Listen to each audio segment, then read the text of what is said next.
नमस्कार, आप देख रहे हैं संडे स्पेशल। मैं हूं दीप्ति शाही सिंह। भारत अपने आध्यात्म और संस्कृति के लिए अलग पहचान रखता है, लेकिन 2014 के बाद से इस पहचान को एक अलग मुकाम मिला है। भारत में पिछले कुछ सालों में लगातार मंदिरों का निर्माण हो रहा है और नव निर्माण भी हो रहा है। पीएम मोदी मंदिरों में जाते हैं, वहां पर पूजा अर्चना करते हैं, जिससे वो न केवल देश के लोगों को बल्कि खास तौर से देश के युवाओं को अपने आध्यात्म से जुड़ने का एक बड़ा संदेश देते हैं। आज के संडे स्पेशल में अगले आधे घंटे हम आपको इस बदलाव की कहानी सुनाएंगे, साथ ही आपको ये भी बताएंगे कि कैसे अपने इस आध्यात्म से भारत दुनिया में अपनी एक अलग पहचान बना रहा है और ये जो आध्यात्मिक बदलाव है, जो आध्यात्म है, ये कैसे भारत को विकसित राष्ट्र बनाने में अपनी महत्वपूर्ण भूमिका निभाएगा। नमः सोमाय रुद्राय महाग्रासाय हेतवे प्रपद्येऽहं विरूपाक्षं शरण्यं ब्रह्मचारिणं महादेवं महायोगं ईशानं अम्बिकापतिं योगिनां योगदातारं योगमाया समावृतं महेश्वराय नमः वामदेवाय नमः त्रिलोकेशाय नमः परमेश्वराय नमः शितिकण्ठाय नमः विरूपाक्षाय नमः दिगंबराय नमः महादेवाय नमः गंगाधराय नमः वीरभद्राय नमः कारकालाय नमः मृत्युंजयाय नमः सोमाय रुद्राय महाग्रासाय हेतवे। साथियों, भारत की विकास यात्रा में एक अद्भुत कालखंड है, एक ऐसा समय है जब देव काज हो या फिर देश काज, दोनों तेज गति से हो रहे हैं। अमृत काल का धरती पर है होने को अवतरण, अवधपुरी की धन्य धरा पर पढ़ने को है पावन। श्री राम चरण प्रभु राम चरण, श्री राम चरण प्रभु राम चरण, श्री राम लला हे राम लला, श्री राम लला। 22 जनवरी 2024 हिंदुओं के लिए वो पवित्र दिन रहा जब 500 वर्षों के लंबे इंतजार के बाद रामलला अपने भव्य और दिव्य घर में विराजमान हुए। पूरा देश राममय हो गया और पूरा भारत राम की भक्ति में सराबोर हो गया। राम मंदिर के निर्माण और रामलला के प्राण प्रतिष्ठा से पीएम मोदी का एक संकल्प तो पूरा हुआ, लेकिन पीएम मोदी यहीं नहीं रुके। दिल्ली से लेकर दुबई तक और संभल से लेकर मेहसाणा तक पीएम मोदी धर्मपथ पर चलते रहे। सदियों की प्रतीक्षा के बाद हमारे राम आ गए हैं। सदियों का अभूतपूर्व धैर्य, अनगिनत बलिदान, त्याग और तपस्या के बाद हमारे प्रभु राम आ गए हैं। ये क्षण अलौकिक है, ये पल पवित्रतम है। ये माहौल, ये वातावरण, ये ऊर्जा, ये घड़ी प्रभु श्री राम का हम सब पर आशीर्वाद है। ये कहना गलत नहीं होगा कि अगर पीएम मोदी ने श्रद्धा का संकल्प नहीं लिया होता तो राम मंदिर का निर्माण संभव नहीं होता। अब कुछ राजनीतिक पंडितों का कहना है कि राम मंदिर के जरिए पीएम मोदी ने साल 2024 के लोकसभा चुनावों का बिगुल फूंक दिया है। बीजेपी हिंदुओं को साधने में कामयाब रही है, लेकिन क्या इसके केवल राजनीतिक मायने ही हैं? क्या हमें केवल इसी चश्मे से इसे देखना चाहिए या फिर इसे उस पहलू से भी देखना चाहिए कि कैसे देश के प्रधान ने 12 दिनों का कठोर अनुष्ठान किया था? रामलला को उनके घर पहुंचाने से पहले पीएम मोदी ने दक्षिण भारत के करीब 11 मंदिरों के दर्शन किए थे।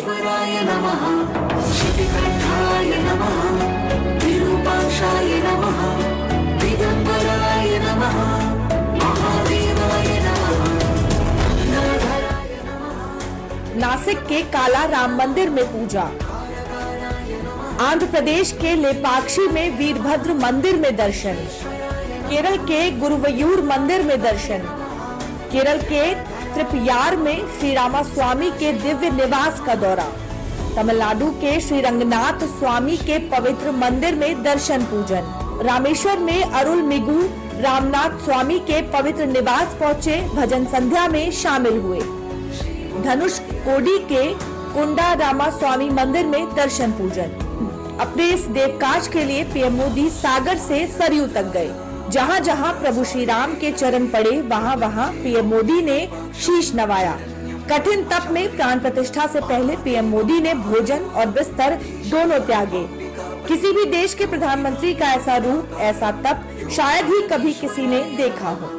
श्रीकंठाय नमः, विरूपाक्षाय नमः, दिगंबराय नमः, महादेवाय नमः। 14 फरवरी की तारीख इतिहास के पन्नों में दर्ज है। यूएई के रेगिस्तान में सनातन का फूल खिला था। यूएई की राजधानी अबू धाबी में एक भव्य और दिव्य मंदिर बना था, पीएम मोदी की प्रेरणा से, जिसका उद्घाटन भी प्रधानमंत्री नरेंद्र मोदी ने ही किया था और दुनिया ने सनातन की एक नई चमक देखी। साथियों, इस मंदिर के निर्माण में यूएई की सरकार की जो भूमिका रही, उसकी जितनी तारीफ की जाए उतनी कम है।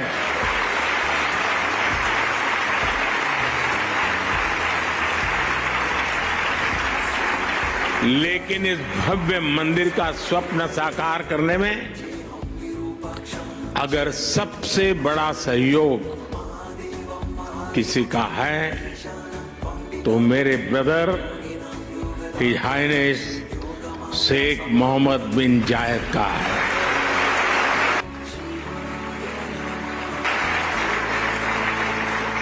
मुझे याद है जब मैं 2015 में यूएई में यहाँ आया था और तब मैंने हिज हाइनेस शेख मोहम्मद से इस मंदिर के विचार पर चर्चा की थी। मैंने भारत के लोगों की इच्छा उनके सामने रखी तो उन्होंने पलक झपकते ही उसी पल मेरे प्रस्ताव के लिए हां कर दिया। बीते वर्षों में हमारे संबंधों ने एक नई ऊंचाई हासिल की है, लेकिन भारत अपने इन रिश्तों को केवल वर्तमान संदर्भ में ही नहीं देखता। हमारे लिए इन रिश्तों की जड़ें हजारों साल पुरानी है। सदाशिवाय नमः, शिवाय नमः। इसके बाद पीएम मोदी ने 19 फरवरी को यूपी के संभल में कल्की धाम मंदिर का शिलान्यास किया। कल्की भगवान विष्णु का 10वां अवतार है, जिनका जन्म कलयुग के अंतिम चरण में होगा। कल्की धाम की सबसे बड़ी खासियत ये है कि कल्की धाम मंदिर में 10 गर्भगृह होंगे। गर्भगृह में भगवान विष्णु के 10 अवतारों की स्थापना होगी। मंदिर का निर्माण गुलाबी रंग के पत्थरों से किया जाएगा। मंदिर के शिखर की ऊंचाई 108 फीट और 11 फीट के ऊपर मंदिर का चबूतरा बनेगा। कल्की धाम भारतीय आस्था के एक और विराट केंद्र के रूप में उभर कर सामने आएगा।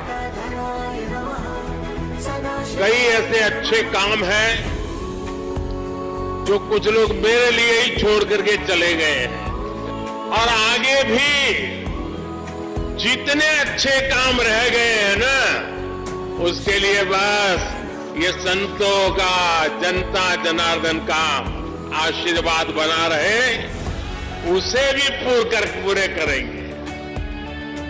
22 फरवरी को पीएम मोदी ने गुजरात के मेहसाणा में प्राचीन वालीनाथ महादेव मंदिर की प्राण प्रतिष्ठा की। ये सोमनाथ मंदिर के बाद गुजरात का दूसरा सबसे बड़ा शिव धाम है। इस मंदिर का निर्माण 14 साल में हुआ है। ये मंदिर भी दुनिया में अनोखा और अद्भुत है। वालीनाथ महादेव मंदिर का निर्माण 1.45 लाख घन फीट क्षेत्र में किया गया है। इस मंदिर का निर्माण प्राचीन नागर शैली में किया गया है। वालीनाथ महादेव मंदिर का निर्माण बंसी पहाड़पुर के पत्थरों से किया गया है। इस मंदिर की ऊंचाई करीब 101 फीट, लंबाई 265 फीट और चौड़ाई 165 फीट है। वालीनाथ महादेव मंदिर 68 स्तंभों से सुसज्जित है। सवाल ये है कि क्या पीएम मोदी का ये धर्मपथ राजपथ तक जाता है? 2024 चुनावी साल है, ऐसे में राजनेताओं के हर काम को सियासत के चश्मे से देखने की परंपरा हमारे देश में रही है। लेकिन पीएम मोदी के मंदिर मंदिर जाने को अगर सियासी नफा नुकसान से ना देखा जाए तो क्या ये राष्ट्र निर्माण की एक बड़ी और मजबूत नींव डालने की शुरुआत हो रही है? इस पर भी करेंगे बात, लेकिन उससे पहले आपको बताते हैं कि काशी में पीएम मोदी ने संत गुरु रविदास की जन्मस्थली पर पूजा अर्चना किया और उनकी 25 फीट ऊंची प्रतिमा का अनावरण भी किया है।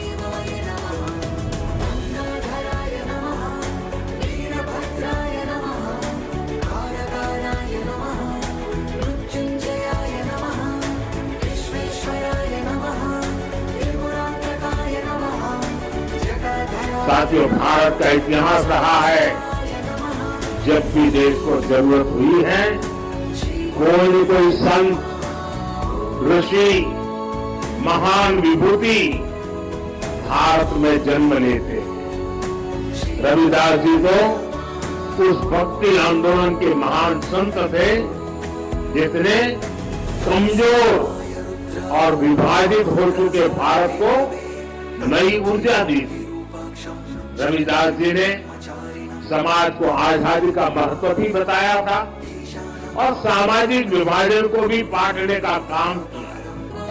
ऊंच नीच, छुआछूत, भेदभाव, इस सब के खिलाफ उन्होंने उस दौर में आवाज उठाई। संत रविदास एक ऐसे संत है जिन्हें मत, मजहब, पंथ, विचारधारा की सीमाओं में नहीं बांधा जा सकता। संत गुरु रविदास मंदिर में पीएम मोदी का जाना और संत गुरु रविदास की कांस की मूर्ति के अनावरण को भी लोग चुनावी नजर से देख रहे हैं। ये सच है कि संत गुरु रविदास पूरे देश में दलितों के सबसे बड़े ब्रांड एम्बेसडर हैं। उनके नाम, उनके काम और उनकी पहचान पर देश में दशकों से राजनीति हो रही है। दलित राजनीति करने वाले दल संत गुरु रविदास को चुनावी प्रचार में जमकर इस्तेमाल करते हैं। लेकिन सवाल ये है कि क्या पीएम मोदी भी ऐसा ही कर रहे हैं? इस सवाल का जवाब है ना। साल 2014 में पीएम बनने के बाद से ही देश ने देखा है कि प्रधानमंत्री नरेंद्र मोदी का संत रविदास और भगवान वाल्मीकि के लिए श्रद्धा का लेवल अलग ही रहा है। साल 2022 में पीएम ने दिल्ली के संत रविदास मंदिर में दर्शन भी किया और कीर्तन में भाग भी लिया। पिछले अगस्त में, नवंबर में मध्य प्रदेश में विधानसभा चुनावों से पहले मोदी ने सागर जिले में एक रविदास मंदिर का अनावरण किया। मंदिर अनावरण से पहले भाजपा की 5 संत रविदास समरसता यात्राएं भी निकाली गई थी। यही नहीं, संत कबीर और भगवान वाल्मीकि को लेकर भी उनकी श्रद्धा समय समय पर इतनी बार दिखी है कि बीएसपी और दलित बेस वाली पार्टियों के नेता भी फीके पड़ जाते हैं। अब अगले 5 साल हमें इस नींव पर विकास की इमारत को और ऊंचाई देनी है। गरीब वंचित की सेवा के लिए जो अभियान 10 वर्षों में चले हैं, अगले 5 वर्षों में उन्हें और भी अधिक विस्तार मिल रहा है। ये सब 140 करोड़ देशवासियों की भागीदारी से ही होगा। इसलिए ये जरूरी है कि देश का हर नागरिक अपने कर्तव्यों का पालन करे। हमें देश के बारे में सोचना है। हमें तोड़ने वाले, बांटने वाले विचारों से दूर रहकर देश की एकता को मजबूत करना है। मुझे विश्वास है कि संत रविदास जी की कृपा से देशवासियों के सपने जरूर साकार होंगे। तो सवाल ये है कि पीएम मोदी का मंदिर मंदिर जाना क्या है और क्यों है? दरअसल पीएम मोदी आस्था को अर्थव्यवस्था से जोड़कर विकसित भारत की नींव रखने में जुटे हैं। राष्ट्र निर्माण और मंदिर निर्माण साथ साथ चल रहे हैं। चुनाव हो या ना हो, ऐसा लगता है कि पीएम मोदी ने इसको अपना मिशन बना लिया है कि देश में जितने भी महापुरुष सिर्फ राजनीतिक रूप से याद किए जाते थे, उनको इतिहास में स्थान दिलाएंगे और मंदिर से अर्थव्यवस्था में नई जान फूकेंगे। भारत की जीडीपी में धार्मिक यात्राओं का योगदान 2.32% है और मंदिर की इकोनॉमी करीब 3.2 लाख करोड़ की है, जिसमें फूलों की बिक्री से लेकर पूजा पाठ से जुड़े दूसरे सामान आते हैं। आंकड़ों के मुताबिक 55% हिंदू धार्मिक यात्राएं करते हैं और भारत में सबसे ज्यादा सैलानी तीर्थ स्थलों पर ही जाते हैं। यूपी देश का सबसे बड़ा राज्य है। यूपी इकलौता ऐसा राज्य है जहां पर राम, कृष्ण और बुद्ध तीनों की विरासत है। ऐसे में पीएम मोदी की कोशिश मंदिरों को इकोनॉमी से जोड़ना है, क्योंकि जब किसी क्षेत्र में राम मंदिर या विश्वनाथ कॉरिडोर जैसा भव्य और दिव्य निर्माण होता है तो न सिर्फ उस जिले बल्कि उसके आसपास के जिलों की भी इकोनॉमी बढ़ती है, रोजगार के अवसर बढ़ते हैं और लोगों की आमदनी बढ़ती है। विश्वनाथ कॉरिडोर का ही उदाहरण ले लें तो कॉरिडोर के दर्शनार्थियों से सालाना 8 से 10 हजार करोड़ रुपए का कारोबार हो रहा है। पर्यटन सेक्टर में 34% रोजगार बढ़ा है। छोटे दुकानदारों, ई रिक्शा चालकों, फूल माला बेचने वालों की आमदनी 4 से 5 गुना बढ़ी है।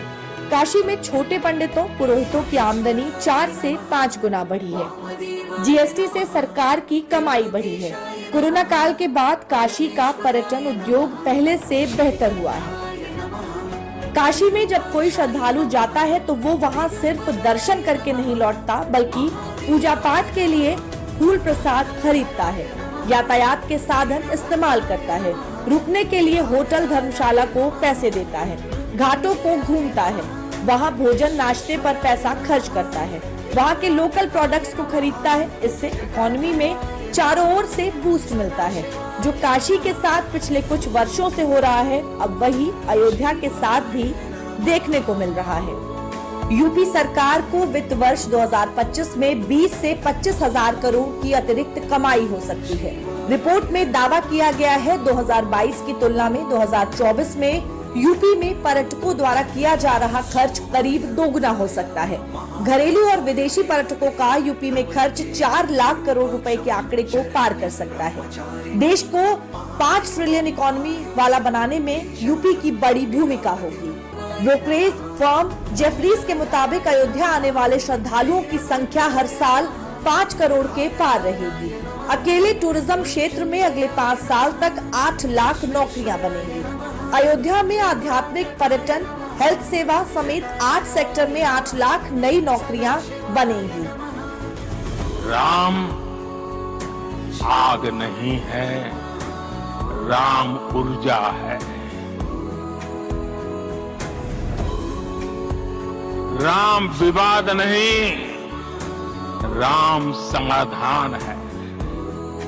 राम सिर्फ हमारे नहीं है, राम तो सबके हैं। राम वर्तमान नहीं, सिर्फ वर्तमान ही नहीं, राम अनंत काल है। प्रधानमंत्री नरेंद्र मोदी ने राम को समाधान बताया। इससे पहले वो भगवान शिव को भी समाधान बनाकर दिखा चुके हैं। मंदिर का अर्थशास्त्र देश की इकोनॉमी से जोड़ने से न सिर्फ देश के 5 ट्रिलियन इकोनॉमी का लक्ष्य समय से पहले पूरा हो सकता है, बल्कि धार्मिक टूरिज्म को भी दुनिया में अव्वल स्थान प्राप्त होगा। अगर ऐसा हुआ तो देश में जितने भी भव्य मंदिर है ना, वो अपने भक्तों का आर्थिक संकट तुरंत दूर कर दें। पीएम मोदी धर्म पथ पर इसलिए ही चलने की सौगंध ले चुके हैं क्योंकि उन्हें भारत को विकसित देशों में शुमार करना है। पीएम मोदी को पता है कि आस्था हिंदुस्तान को अर्थव्यवस्था के उस ट्रैक पर दौड़ा देगी जहां सारी दुनिया में भारत एक बड़ी आर्थिक शक्ति के तौर पर उभरेगा। पीएम का मंदिर मंदिर जाना दरअसल एक तपस्या है ताकि देश को आर्थिक संपन्नता का प्रसाद और आशीर्वाद मिल सके। वामदेवाय नमः, त्रिलोकेशाय नमः, परमेश्वराय नमः, शिवकंठाय। मंदिर शक्ति के साथ साथ पीएम मोदी ने नारी शक्ति को भी सीधे अर्थव्यवस्था से जोड़ दिया है। 2014 में केंद्र की सत्ता में आने के बाद से ही पीएम मोदी लगातार मातृशक्ति को बढ़ाने में लगे हैं। सरकारी योजनाओं का तो लाभ सीधे महिलाओं को दिया ही जा रहा है, उन्हें अपने पैरों पर खड़ा होने के लिए लगातार सुविधाएं भी दी जा रही हैं। पिछले 9 साल के इस भागीरथ का प्रयास अब रंग लाने लगा है। विकास की गंगोत्री में महिलाओं की सबसे सशक्त धारा भी अब बह रही हैं। प्रधानमंत्री के संकल्प को सार्थक करते हुए सीएम योगी आदित्यनाथ की देखरेख में बना बनास काशी संकुल पूर्वांचल में दूध की धारा बहाने के लिए तैयार है। वाराणसी के 2 दिवसीय दौरे पर आए काशी के सांसद और देश के प्रधानमंत्री नरेंद्र मोदी ने अमूल के सबसे बड़े प्लांट बनास डेयरी का उद्घाटन किया। इस परियोजना से करीब 1 लाख लोगों को अप्रत्यक्ष रूप से रोजगार मिलेगा। इसके शुरू होने से पूर्वांचल के किसानों और गौपालकों की आय भी दोगुनी होगी। ये प्रोजेक्ट काशी के साथ साथ पूर्वांचल के, पूर्वी भारत के विकास को गति देंगे। इसमें रेल, रोड, अनेक क्षेत्रों से जुड़े अनेक विध काम हैं। इससे बनारस समेत पूरे पूर्वांचल के लिए नौकरी के बहुत सारे नए अवसर बनेंगे। प्रधानमंत्री ने कई पशुपालक महिलाओं के साथ संवाद किया और कहा कि कृषि में महिलाओं की जागरूकता बढ़ाने के लिए 2-3 वर्ष पहले स्वदेशी नस्ल की गिर गाय दी गई थी। अब उन गिर गायों की संख्या लगभग 350 तक पहुंच गई है। पीएम ने लोगों को संबोधित करते हुए कहा कि गिर गाय साधारण गायों के 5 लीटर दूध की तुलना में 15 लीटर तक दूध देती है। पीएम ने कहा कि ऐसी ही एक गिर गाय 20 लीटर दूध दे रही है, जिससे महिलाओं के लिए अतिरिक्त आय हो रही है और वो लखपति दीदी बन रही हैं। और ये देश में स्वयं सहायता समूहों से जुड़ी 10 करोड़ महिलाओं के लिए बहुत बड़ी प्रेरणा है। किसान परिवारों की इन बहनों को 2-3 साल पहले हमने स्वदेशी नस्ल की गिर गाय दी थी। मकसद ये था कि पूर्वांचल में बेहतर नस्ली स्वदेशी गायों को लेकर जानकारी और बढ़े, किसान को, पशुपालकों को इससे फायदा हो। मुझे बताया गया है कि आज यहाँ गिर गायों की संख्या लगभग 350 के करीब तक पहुंच चुकी है। संवाद के दौरान हमारी बहनों ने मुझे ये भी बताया कि पहले जहां सामान्य गाय से 5 लीटर दूध मिलता था, अब गिर गाय 15 लीटर तक दूध देती है। प्रधानमंत्री मोदी ने 2 वर्ष पहले बनास डेयरी के शिलान्यास के कार्यक्रम को याद करते हुए कहा कि ये उस दिन दी गई गारंटी आज लोगों के सामने है और बनास डेयरी सही निवेश के माध्यम से रोजगार सृजन का एक अच्छा उदाहरण है। बनास डेयरी प्लांट का शिलान्यास मैंने 2 वर्ष पहले किया था। तब मैंने वाराणसी सहित पूर्वांचल के तमाम पशुपालकों को, गोपालकों को इस प्रोजेक्ट को तेजी से पूरा करने की गारंटी दी थी। आज मोदी की गारंटी आपके सामने है। प्रधानमंत्री मोदी ने लोगों को संबोधित करते हुए कहा कि बनास डेयरी वाराणसी, मिर्जापुर, गाजीपुर और रायबरेली से करीब 2 लाख लीटर दूध एकत्रित करती है और इस नए प्लांट के शुरू होने से बलिया, चंदौली, प्रयागराज और जौनपुर के पशुपालकों को भी लाभ होगा। इस प्लांट के चालू होने से अब बलिया, चंदौली, प्रयागराज, जौनपुर और दूसरे जिलों के लाखों पशुपालकों को भी लाभ होगा। इस परियोजना से वाराणसी, जौनपुर, चंदौली, गाजीपुर, आजमगढ़ जिलों के 1000 से ज्यादा गांवों में दुग्ध मंडियां बनेगी। पशुपालकों का ज्यादा दूध ज्यादा कीमत पर बिकेगा तो हर किसान पशुपालक परिवार को ज्यादा कमाई होना तय है। प्रधानमंत्री ने डेयरी क्षेत्र में भूमिहीन मजदूरों और महिलाओं की भूमिका को अहम बताते हुए कहा कि पशुपालक बहनों और भूमिहीन मजदूरों के खातों में सीधे डिजिटल को बढ़ावा देने के साथ ही राष्ट्रीय पशुधन मिशन में संशोधन के साथ पशुधन बीमा कार्यक्रम का भी जिक्र किया। साथियों, इन प्रयासों के बीच मेरा बनास डेयरी के कामकाज से जुड़े वरिष्ठ साथियों से भी एक आग्रह है। मैं चाहूंगा कि आप दूध का पैसा सीधे बहनों के अकाउंट में डिजिटल तरीके से भेजिए, किसी पुरुष के हाथ में पैसे मत देना। प्रधानमंत्री ने अन्नदाता को ऊर्जादाता और ऊर्जादाता से उर्वरक दाता बनाने के सरकार के संकल्प को दोहराया।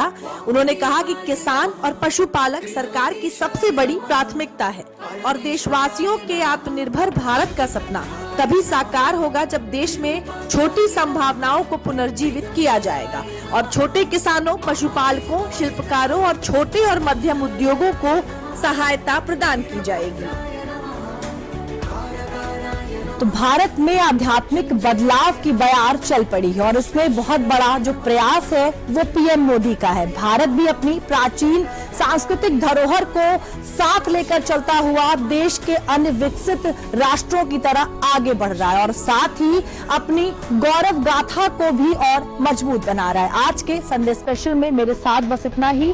देश और दुनिया की खबरों के लिए आप देखते रहिए दूरदर्शन उत्तर प्रदेश।